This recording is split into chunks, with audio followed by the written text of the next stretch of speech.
Abonnez-vous et cliquez aussi sur la petite cloche de notification pour ne rien rater de nos prochaines vidéos. N'oubliez pas de partager aussi la vidéo et de la liker. Afrique N24. Mais je suis surprise parce qu'il y a un des élèves qui a été tué par balle une fois lors des manifestations. Cet enfant sortait simplement de l'école et rentrait à la maison, il a été tué par balle. La justice n'a Ils étaient deux. Ils étaient deux. Ah, merci beaucoup. La justice n'a jamais été faite pour ces deux enfants. Les militaires, ces gens qui ont tiré n'ont jamais été retrouvés et jetés en prison. Mais c'est les enfants, parce que les enfants ont vandalisé, je ne sais qu'on les jette en prison. Et ceux qui ont tué par balle? Est-ce que la justice est instrumentalisée aujourd'hui? Est-ce que la justice est simplement pour une catégorie de personnes? Donc, c'est tout ça qui sème la peur dans le cœur de Togolais. Le Togolais se sent orphelin. Le Togolais se sent sans personne derrière lui. Donc, pour lui... Oui, mais finalement, êtes-vous un mouvement politique? Nous ne sommes pas un mouvement politique. D'ailleurs, qu'est-ce que vous appelez la politique?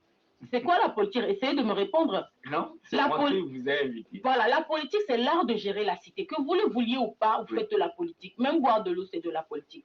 L'art de gérer la cité. Et la cité ne peut être gérée que par les citoyens. Si moi, je suis peuple togolais, je ne veux pas faire de la politique et je dis que je vais subir la politique, je paie des taxes, je subis la politique. Les mamans, il y a une femme qui a été battue au marché à Sillé, elle a subi de la politique. Parce que ce n'est pas elle qui a décidé du prix de les barreaux. Je crois qu'elle est sortie. Ah, Dieu merci. C'est pas elle qui a décidé du prix de ces tasses-là, mais elle a subi. Donc, dire que nous faisons de la politique, c'est vrai, on ne fait pas de la politique politicienne. On ne fait pas de la politique pour devenir président, ni ministre, ni député. Donc, vous défendez les valeurs sociales ou disons ce qu'il faut pour que chacun puisse véritablement avoir, on dirait, une bouffée d'oxygène et respirer mieux. Manger au moins 3 fois par jour, c'est ça qui a été écrit dans notre constitution. Que le Togolais lambda qui n'a pas mangé doit au moins manger 3 fois par jour. C'est ça qui est dans notre constitution. Même la constitution sodomisée. Manger 3 fois, c'est notre droit. Disons constitution entre-temps tripatriée peut-être. Voilà. Alors, Madame Emenefa Ekloum, c'est vrai, votre mouvement est là aujourd'hui, mais par rapport à la vie chère dans le pays, et vous portez aujourd'hui cela comme projet et vous voudrez réellement pousser peut-être le gouvernement à inverser la tendance. Alors, mais avant, vous préconisez tout le temps ou chaque vendredi que les Togolais portent ou se revêtent du noir. Pourquoi un noir ou le noir? Le noir, c'est un signe de deuil. Vous allez voir autour. Ce que j'ai amené aujourd'hui, là, je vais amener demain, je vais prendre ticket. Je vais amener encore demain, je vais prendre ticket. Donc, la mévente aussi s'installe? Mais bien sûr, si les choses sont chères, moi, je ne peux pas aller acheter au marché. Je demande, ah, ok, j'arrive. Je demande, ok, j'arrive. La crise, ça touche tout le monde. Donc, s'il y a une dépression fiscale, surtout sur les produits de première nécessité, ce serait bien.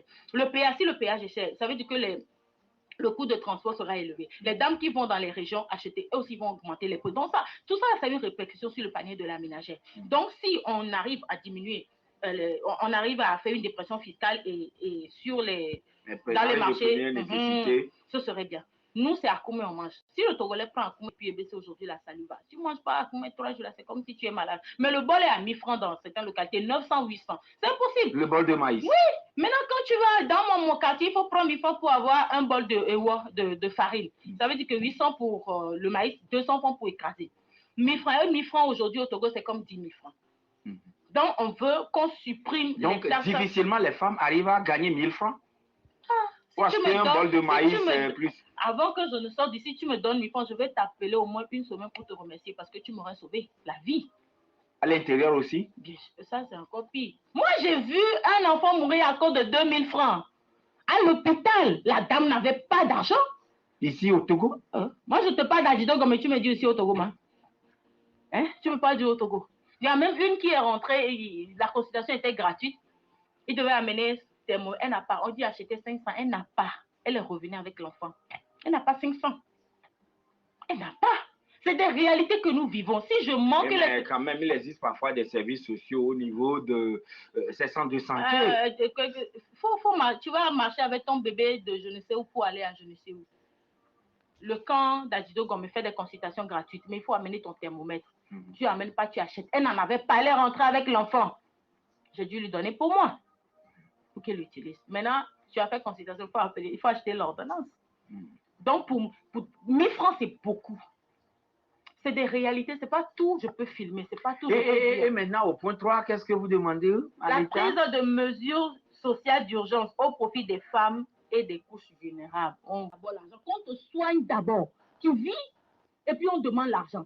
Ce que tu as. On te soulage On d'abord te soulage. et maintenant on te fait la facture. Voilà. Beaucoup se sont retrouvés amputés, beaucoup se sont retrouvés dans les cimetières, beaucoup se sont retrouvés handicapés à cause de manque d'argent pour faire le premier soin. Moi, Oui, mais quand même, le gouvernement prend des initiatives. Quelle qu'on nous annonce initiative? ici et là Quelle annonce? pour améliorer en C'est fait. une chose de faire des projets de loi, c'est une chose de venir dire des choses, c'est autre chose de les mettre en pratique. On nous a dit dans ce pays que la césarienne est gratuite. Allez demander aux femmes, nous avons été au marché, nous avons des vidéos, demandez aux femmes s'ils vont à Togo, est-ce que la césarienne est Oui, vous gratuite? déboursez seulement 10 000. Oui. Oui. Demandez si c'est 10 000 francs. C'est 10 000 francs pour acheter le kit. Demandez si c'est 10 000 francs, ces femmes payent. C'est quelque chose de faire les lois, c'est autre chose de les mettre en application et de faire le suivi.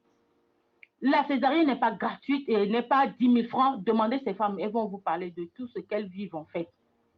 Donc, en tant que Togolais, si tu es malade, tu vas à l'hôpital, il faut qu'il y ait au moins le premier soin. Il y a un membre de Nouveau qui s'appelle Kossi, qui était mon camarade, qui a perdu ses 2 frères, qui ont été brûlés au 3e degré. Ils n'ont pas 200 000 à verser pour un premier soin. 400 000 francs. Donc, les gens l'étaient partis, on était en train de les éventailler. Il a perdu ces 2 personnes comme ça. Parce que le temps de dire, donne-moi. Tu as 200 000 francs là-bas à me donner, alors là, s'il y a une urgence, tu n'as pas. Moi, je n'ai même pas fait 1000 francs. Je n'ai pas. Beaucoup de Togolais travaillent aujourd'hui du matin au soir, mais n'ont pas 15 000 francs déboursés. En cas d'urgence, il va falloir appeler. Le temps qu'il appelle, il a perdu ses 2 membres comme ça. Voilà. Et maintenant, au niveau du point 5, on va y revenir tout à l'heure, mais permettez. Ils ont fait sortir ça quand? Ils avaient fait sortir la taxe là quand? Sur les moteurs là, c'était pendant le corona, non? Oui, en temps de Covid. Mais c'est normal qu'ils n'ont rien fait de lourd. Ils ont augmenté, on a pleuré. Ils ont enlevé, c'est normal, c'est tout à fait normal. Oui, mais c'est juste pour les véhicules qui font le transport en commun, les marchands. S'ils veulent nous aider, qu'ils diminuent les prix de péage, qu'ils enlèvent les péages sur nos routes bizarres là, qu'ils enlèvent le péage, qu'ils arrêtent de prendre de l'argent de péage chez nos frères émigrants. Parce qu'ils souffrent déjà. C'est ce que les femmes pyramides demandent. C'est ce qu'on demande. Et maintenant, vous demandez qu'on revalorise, disons qu'on augmente le SMIC de 35 000 à 50 000 oui, francs. Parce que et enfin? Non, il faut que je décortique ça. C'est un suicide, comment on dit ça? Pour un travailleur. De gagner 35 000. Il y a des gens même qui ne gagnent pas 35 000 francs. Oui, mais 35 000, c'est la base. Quelle base? Oui. Déjà, même si tu travailles en ville, le transport aller-retour, compte ça. Pendant que tu dois manger en ville. Le transport même te bouffe tout.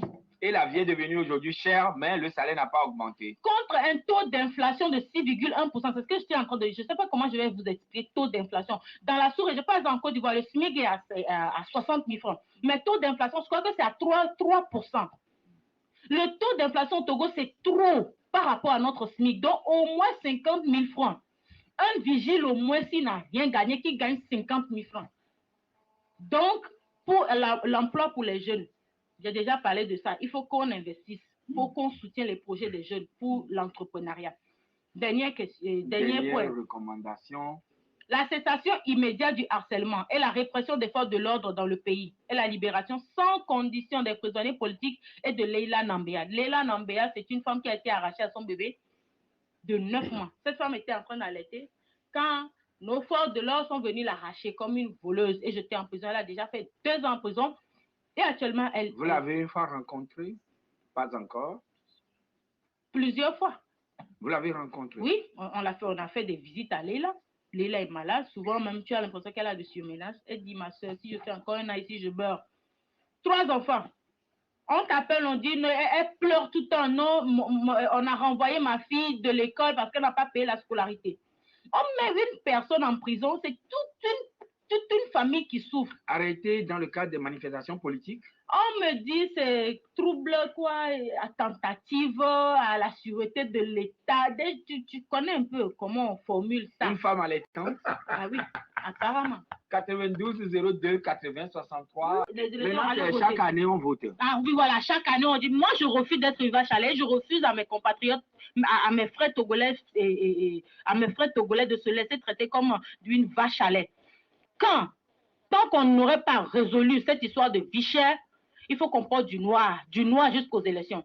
Madame. Parce que c'est nous qui avons faim, c'est à nous qu'on demande d'aller voter. Vous voulez qu'on vote pour vous régler notre problème de faim. Et puis, je vais terminer. Voilà. Il faut qu'on libère nos prisonniers politiques.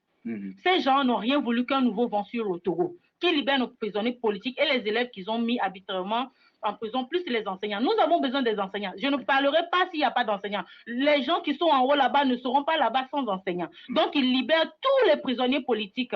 Ainsi que les enseignants et les élèves. Madame Emenefa Eklou, merci d'être passé chez nous ce matin. Merci de m'avoir reçu. Voilà, madame, messieurs, c'est fini. Merci et bonne journée à tous et à tous. Likez la vidéo si ce n'est pas déjà fait. Laissez aussi votre point de vue en commentaire.